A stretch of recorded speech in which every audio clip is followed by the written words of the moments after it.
Eto lechon sisig naman ang bibida sa ating hapagkainan ngayong umaga. Alamin kung paano nga ba mas mapapasarap at mapapalutong ang sizzling dish na ito. Makiluto na dito sa Sarap Pinoy. Kung may isa kang dish na dapat subukan sa mundo ng Filipino cuisine, siguro ito na ang lechon sisig. Isang perfect combination ng crispy na lechon at flavorful na sisig na para bang ang bawat kagat ay may kwento. At para turuan tayo kung paano lutuin ang flavorful dish na ito, ay magtungo tayo sa Laloma, Quezon City at samahan si Chef Alona Bituin dito sa Sarap Pinoy. Simulan nating magluto ng lechon sisig.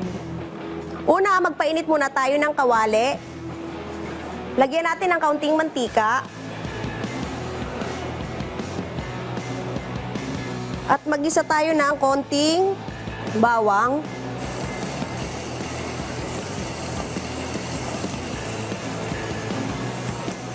Dagdagan natin ng konting sibuyas.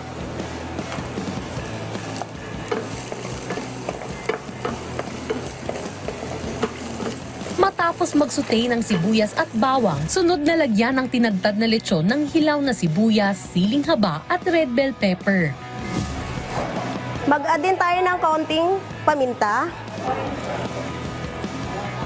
kaunting bechin, at patakan po natin ng kaunting toyo.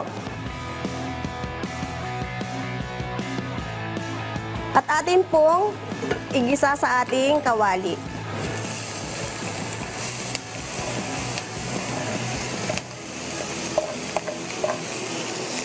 Halu-haluin lang natin hanggang mag-brown ng konti.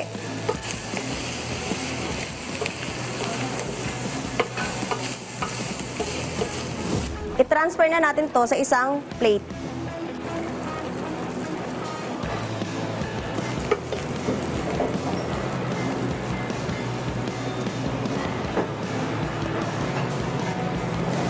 Kung gusto niyong maglagay ng itlog, pwede naman kayong mag-add ng itlog.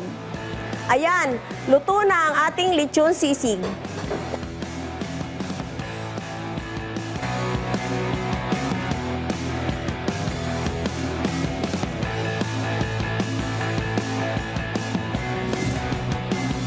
Kaya sa susunod na gusto mo ng isang plate na puno ng texture, flavor at nostalgia, lechon sisig na ang sagot dyan. Sizzling hot, crispy at puno ng personality. At kung gusto nyo naman balikan ang nakaraan nating episode, maaari nyo yan bisitahin sa aming official social media accounts at Rise and Shine Pilipinas sa Facebook, YouTube at Instagram, habang RS Pilipinas naman sa TikTok at X.